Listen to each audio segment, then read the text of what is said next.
Bila shaka ni matumaini yangu kwamba mzima popote pale ulipo siku hii ya 6 ya mwezi wa Mei mwaka 2025, na siku hii ya ukumbi wa siasa sawa na upeo wa TV47, nikikukaribisha popote pale ulipo katika taifa hili la Kenya. Tuandamane katika mjadala kuhusiana na masuala ya siasa, lakini kwa sasa haya ndiyo yaliyomo. Baadhi ya taarifa tulizokuandalia katika upeo wa TV47. Rais Ruto awataka wapinzani wake kutuliza boli na kuiacha serikali kufanya maendeleo. Kuna wakati itakuja ya siasa, tutakutana katika kiwanja ya siasa. Tulizeni boli, mambo bado. Jopo la uteuzi wa mwenyekiti na makamishna wa IEBC la mkabidhi Rais Ruto ripoti ya majina ya waliopendekezwa kujaza nafasi zilizoachwa wazi. Na baadhi ya washikadau katika sekta ya elimu wasema mpito wa CBC kuelekea CBE umeharakishwa. Now this transition from CBC to CBE, as booksellers, it has created that fear in us because we still have a lot of dead stock involved with the previous material. Naam, karibu popote pale ulipo katika taifa hili. Jina langu ni Elizabeth Mutuko. Kwenye meza ya lugha ishara yupo Catherine Simalo. Unawasiliana nasi kwa 22047, mitandao ya kijamii @TV47 Kenya pale Facebook, na ukurasa wetu wa X. Kauli yako siku zote inakubalika. Moja kwa moja ni kwamba Rais William Ruto amewakosoa vikali wanaompinga akisema kuwa wakati wa siasa haujafika. Rais Ruto akizindua miradi mbalimbali katika kaunti ya Narok alisisitiza kuwa wale wanaompinga na wanaopinga uongozi wake wanapaswa kuwasilisha mpango wa maendeleo badala ya kuzingatia tu siasa za kumng'oa mamlakani.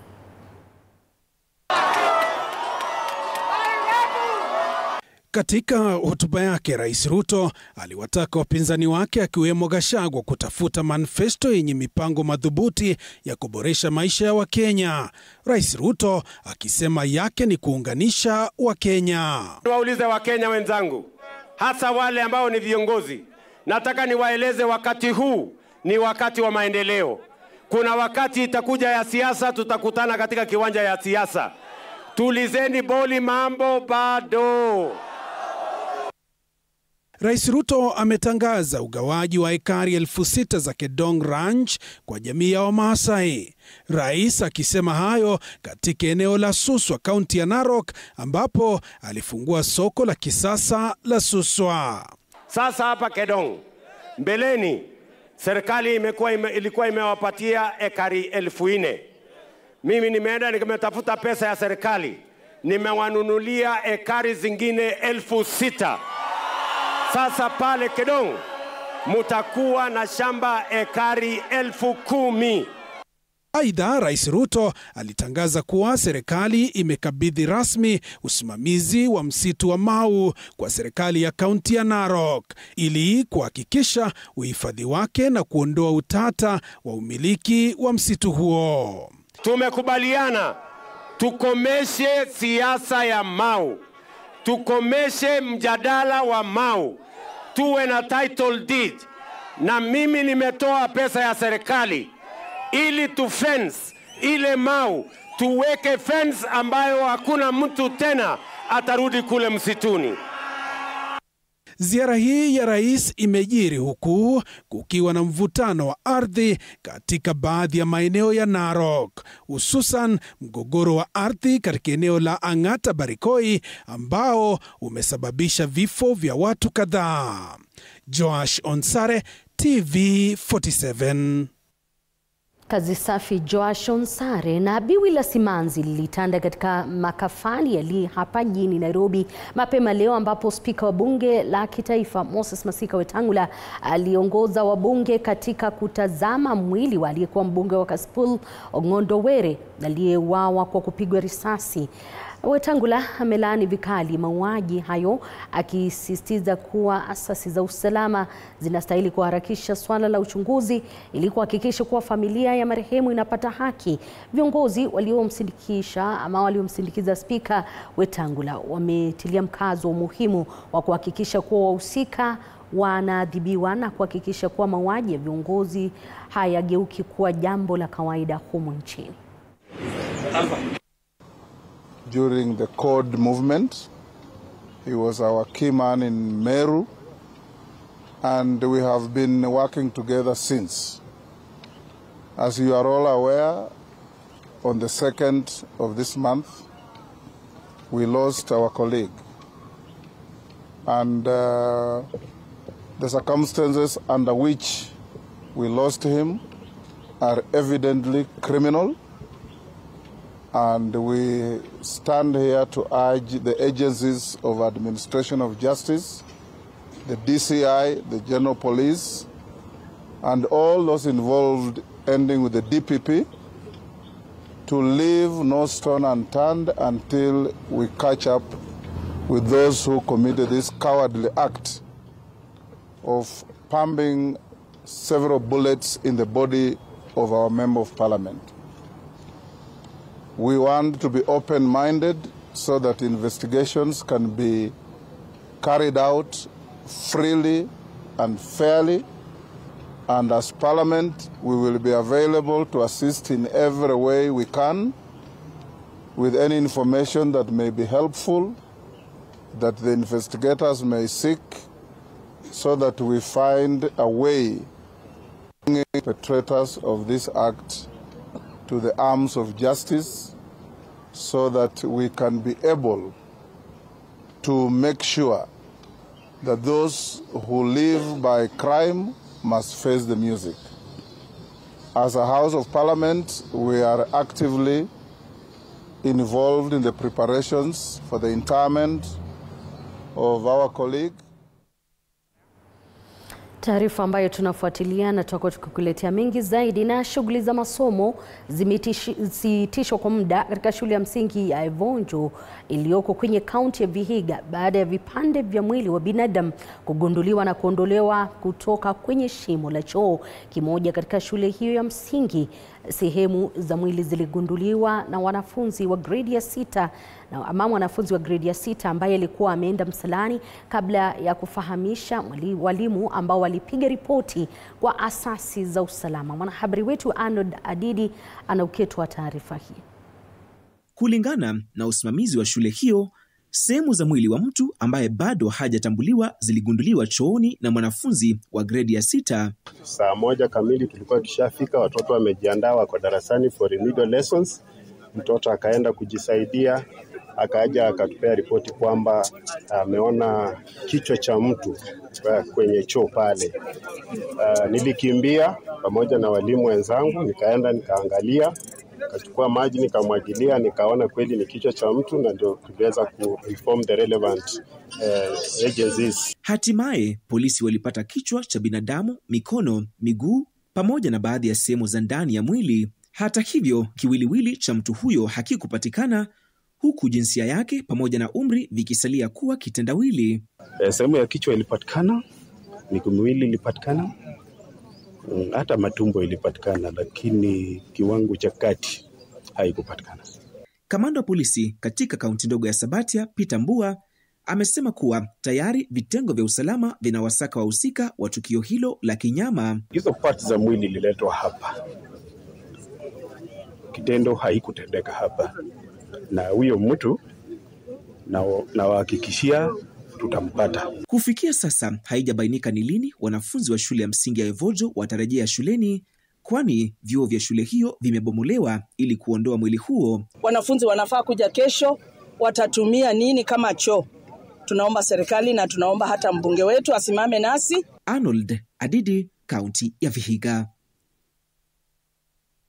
Asante sana Arnold kwa taarifa hiyo. Na katika hatua za hivi punde ya mageuzi katika sekta ya elimu, serikali ilitangaza rasmi mabadiliko kutoka kwa mtaala wa CBC hadi mfumo wa elimu unaojulikana kama CBE. Hatua hii sasa ikizua wasiwasi mkali miongoni mwa wadau, hasa wachapishaji na uuzaji vitabu humu nchini, ambao wanahofu kwamba mabadiliko haya huenda yakasababisha vitabu vilivyo jopo kutokidhi mahitaji na akawa hasara zaidi na gharama mpya ya uchapishaji. Hata hivyo, wataalamu wa elimu wanasisitiza kuwa mabadiliko haya si mageuzi ya masomo bali ni uboreshaji wa namna ya mfumo wa elimu utakavyotekelezwa. Mwanahabari wetu wa masuala ya elimu Andrin Kilemi ana maelezo zaidi.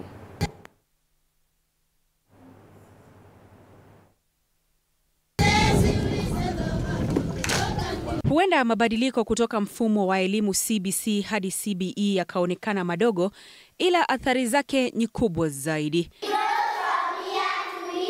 Mfumo wa CBC ulioanzishwa mwaka 2017 ulilenga zaidi kile ambacho mwanafunzi anaweza kufanya kwa kutumia maarifa aliyojifunza na sio tu kile anachokijua.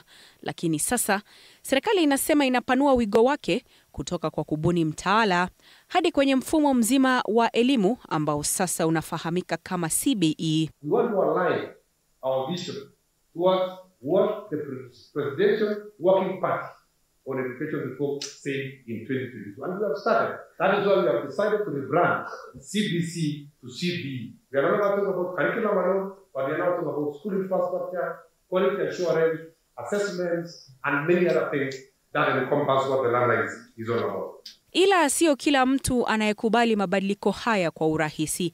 Wauzaji wa vitabu na wachapishaji wameelezea hofu yao, wakiogopa kuwa hali hii inaweza kuleta mkanganyiko sokoni na kuwasababishia hasara ya kifedha. It is just recent when the books were rationalized and we have new set of books in the shelves. We look at a situation where we also as booksellers will suffer the issue of dead stock because we are not sure where these books that are in the shelves will go. For publishers, their books are still going to be used because that is the assurance that we were given by the Ministry of Education, because Kenya Institute of Curriculum Development is approving curriculum designs that will be used, and the same textbooks are going to be used for competency-based education in the application of competency-based curriculum. Wazazi nao wameelezea wasiwasi. Wengi wanasema kasi na mfululizo wa mageuzi haya yanachanganya na kuwa mzigo wa kifedha kwao. My plea to the Minister of Education, at least they should take some time to take through the parents, or if it has to be implemented, then it should be in phases. When we understand this, then we go to another phase. Aidha, wataalamu wa elimu wanatoa wito wa utulivu, wakisisitiza kuwa kuanzishwa kwa CBE si kufutilia mbali CBC, bali ni kuboresha namna mfumo wa elimu unavyotekelezwa. So in essence, it is the system of education that has changed. And what I would want maybe to advise also the publishers is that see for the issues that were there, the issues of the three pathways that were introduced by the government: the social sciences, the arts and sports, and the STEM. STEM basically had mathematics, but the other two pathways did not have mathematics. The government reviewed and agreed that there will be some element of basic, general, and simple elementary mathematics in the other pathways of social sciences and arts and sports. And basically, to the publishers, that is the only divergence that will be there to make sure that the books they publish that will be having social sciences, arts and sports, they also have an element of mathematics, and that is why there will be a small change. But it is not significant. Serikali inapoanza kutekeleza mfumo huu ulioboreshwa, wadau wanaendelea kufuatilia kwa karibu, wakitarajia utekelezaji wake uambatane na mawasiliano ya wazi, sera thabiti na mazingira tulivu ya kujifunza. Andrin Kilemi, TV 47. Na mwenyekiti wa jopo la uteuzi wa maafisa katika tume huru ya uchaguzi na uratibu wa mipaka nchini IEBC, Daktari Nelson Makanda, hii leo asubuhi aliwasilisha ripoti ya kuajiri watu walioteuliwa kwa wadhifa wa wenyekiti na makamishna wa tume hiyo mbele ya Rais William Ruto. Na kama anavyotuarifu mwanahabari wetu Mike Kagungo, ni kwamba kiongozi wa taifa atateua na kupeleka ama kuwasilisha majina ya mwenyekiti na makamishna 6 kwenye bunge la kitaifa ili kupigwa msasa. I didn't know that. Ripoti ya mwisho kuhusu uteuzi wa waliotuma maombi ya nyadhifa za kamishna na mwenyekiti wa tume huru ya uchaguzi na uratibu wa mipaka IEBC hatimaye imewasilishwa kwa Rais William Ruto. Ripoti hiyo inatolewa kufuatia kukamilika kwa mchakato wa mahojiano ya kina. Mahojiano ya nafasi za kamishna yalikamilishwa na jopo la uteuzi kufikia Aprili 25 na kwa nafasi ya uwenyekiti Machi 26 mwaka huu. Wagombea 11 akiwemo aliyekuwa mwenyekiti wa tume ya utekelezaji wa katiba nchini CIC Charles Nyachae na aliyekuwa msajili mkuu wa mahakama Ann Amadi walihojiwa kwa nafasi ya uwenyekiti. Is not for the faint-hearted. So it was an attempt to shake me, an attempt to mudsling my reputation because I've upheld my integrity. East African community for the last 3 years has struggled almost to the point of becoming dysfunctional. Kulingana na sheria, ni lazima rais apokee majina ya wagombea wawili bora wa nafasi ya mwenyekiti kutoka kwa jopo la uteuzi. Rais basi ana wajibu wa kuteua moja kwa ajili ya kuidhinishwa na kuhakikiwa na bunge. Jopo hilo pia limependekeza majina 9 kwa majukumu ya kamishna, rais akitarajiwa kuchagua wagombea 6 kati ya hawa kwa idhini ya bunge. Kiongozi wa taifa amesema kwa mujibu wa masharti ya sheria ya IEBC, atateua na kuwasilisha majina hayo kwa bunge la kitaifa kwa uaminifu kamili kwa kanuni za kikatiba zinazoongoza mfumo wa utawala nchini. Wagombea 106 kati ya 111 walioteuliwa kuwania nafasi hizo walijitokeza kuhojiwa na jopo hilo. Mike Kagwango, TV47, Nairobi. Kwingineko ni kwamba waziri wa leba Daktari Alfred Mutua ametetea vikali mpango wa kuwapa Wakenya ajira ughaibuni kwa kile anasema kuwa mpango huo umeingizwa siasa, akiweka bayana kuwa hamna Mkenya yote aliyelagahiwa katika mpango huo. Akifika mbele ya kamati ya leba ya Seneti kujibu maswali yaliyoibuliwa na seneta maalum Gloria Uroba, Mutua amekanusha madai ya ubaguzi na ulaghai wowote, akisema kuwa fedha walizotoa kwa usajili zipo kwa benki za wizara na yeyote yule aliyebadilisha nia ya kusafiri atakuwa na nafasi ya kurejeshewa fedha hizo. So for example, if you are going to Saudi Arabia, Middle East countries, there's a system called GAMCA. And GAMCA is for basically all countries. Indians go through GAMCA, Nepalese go through GAMCA, Filipinos go through GAMCA, Kenyans, Tanzanians, everybody goes through GAMCA. So I went to ask them why. They said, no, we trust the GAMCA. They don't trust the national governments or countries, not only Kenya, providing. That is their stance. Yeah, you know, the visa is not a G2G or any arrangement. We have a government official going to negotiate a G2G kind of arrangement with another government, but that government essentially is saying we don't even trust your government.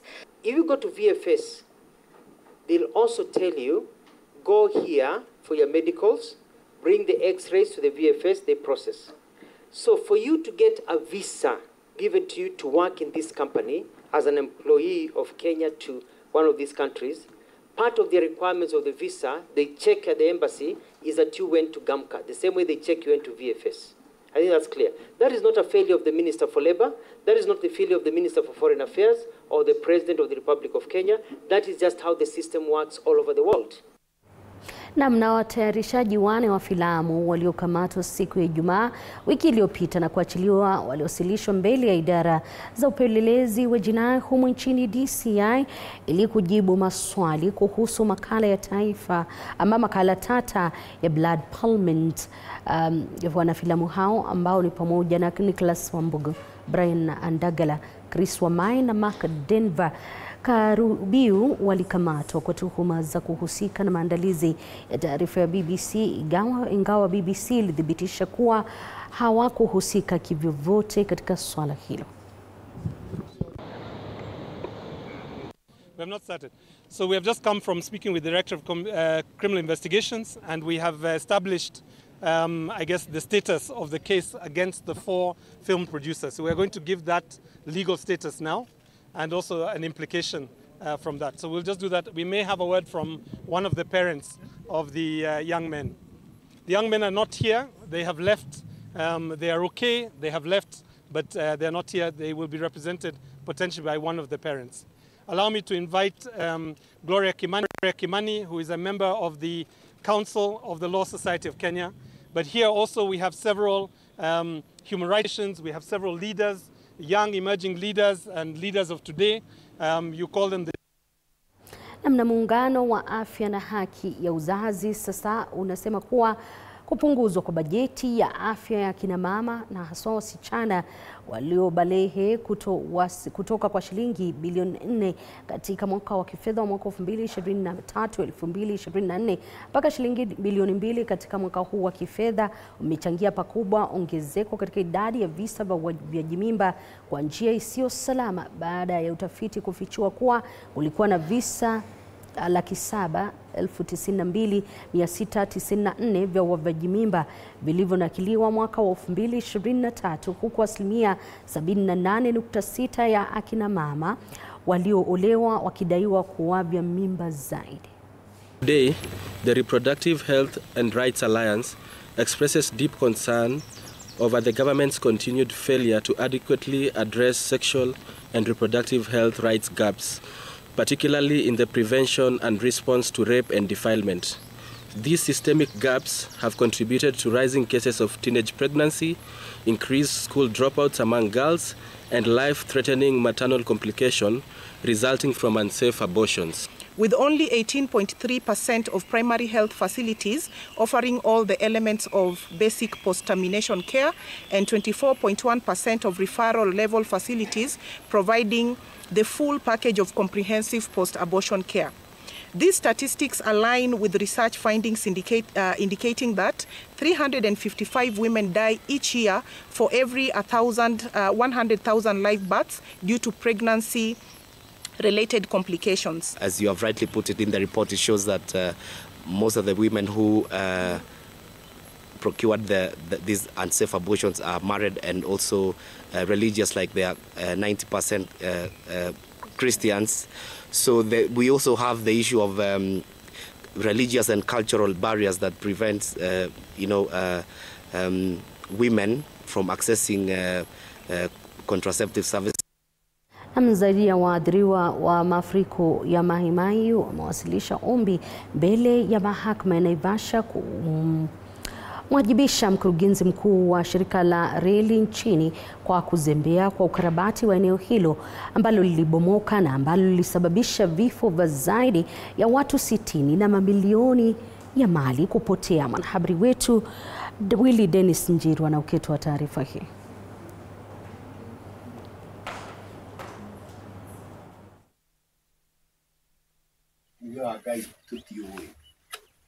Wakazi wa eneo la Mai Mahiu walioathirika na mafuriko ya mwaka jana wameendelea kuhangaika wakitaka kuangazia na serikali.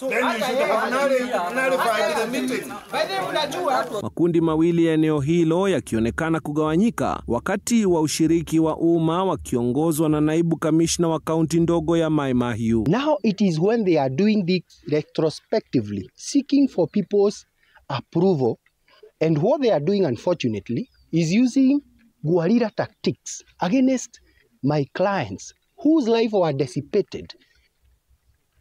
These floods swept hundreds of people. Familia zikitaka fidia kamili kutoka kwa shirika la reli wakidai limeonyesha utepetevu kazini, hali iliyosababisha mafuriko katika eneo hilo mwaka jana. The water filled up the gorge and bursted. That was not a lightning. That was not something that happened so rapidly that nobody would respond to it. That was negligence because the MD was aware. He is the man in charge and responsible of any mandate, every mandate, any budget, any instruction or even order. Ujenzi wa daraja uliokuwa ukiendelea ulisitishwa na mahakama kwa uangalizi wa NEMA kutokana na ukiukaji wa katiba. They were now replacing the infrastructure that was destroyed by the floods. We went to court and challenged it. And that's when they realized they didn't even follow the procedure set by the law. They didn't have an environmental impact assessment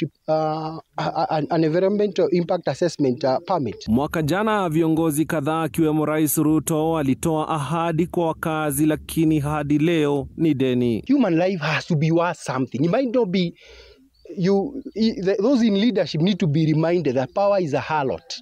It will change loyalty it has no loyalty, it will move from you to someone else.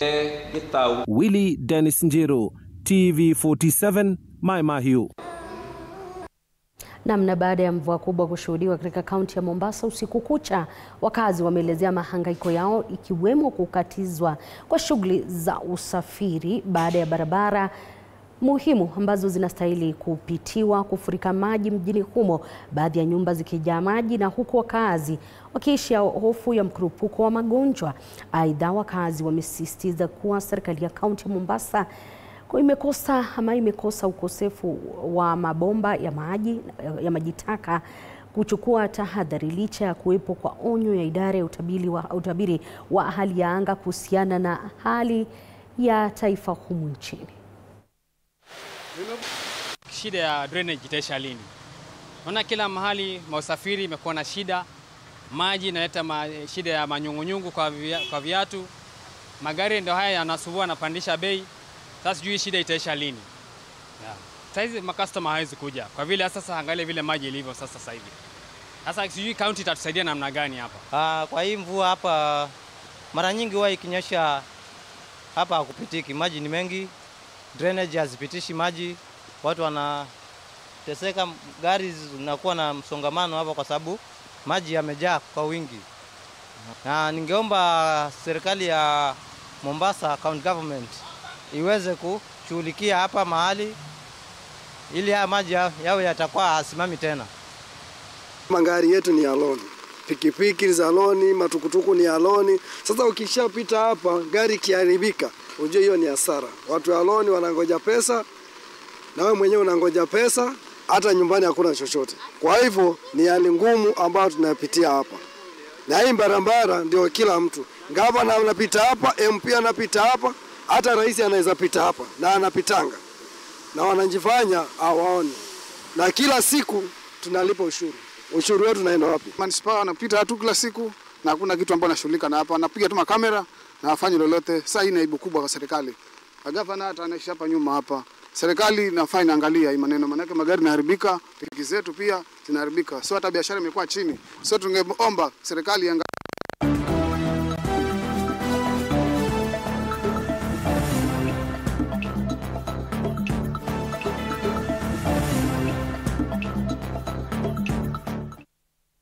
Tukidunda viwanjani ni kwamba shirikisho la soka nchini huu FKF limechukua wajibu wa kusimamisha masuala ya usalama na kusimamia masuala ya usalama katika mechi zenye viwango vikubwa vya hatari kwa lengo la kusisitiza utaratibu ulio sahihi. Hatua hii inajiri baada ya tukio la fujo kuzuka katika mechi baina ya mabingwa wa ligi kuu ya soka humu nchini Gor Mahia na timu ya Shabana iliyocheza Jumapili jioni katika uwanja wa Gusii mjini Kisii, ambapo takriban watu 70 wanaripotiwa kujeruhiwa. FKF pia inalenga kuzindua mpango wa kuwaelimisha mashabiki kuhusu maadili na tabia njema wakati wa mechi pamoja na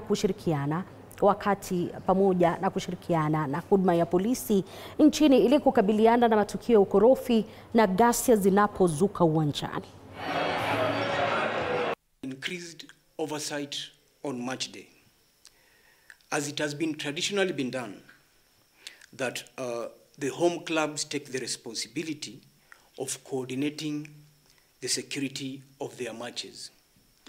When it comes to coordinating the high-risk matches, FKF will take responsibility to supervise the arrangements of the security for those particular matches to ensure consistency and professionalism.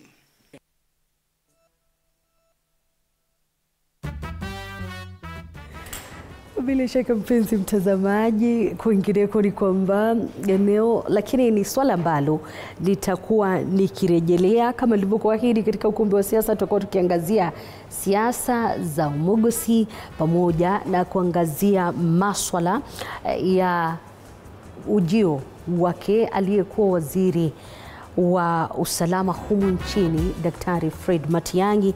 Tayari nitakuwa nikizungumza na Daktari Barack Muluka ambaye unamuona studioni ameketi. Anatarajiwa kwa upande huu ambaye ni seneta wa Kisii Richard Onyonga ambaye anasema pia yupo barabarani, lakini hatimaye tukianza kipindi hiki atakuwa ameingia.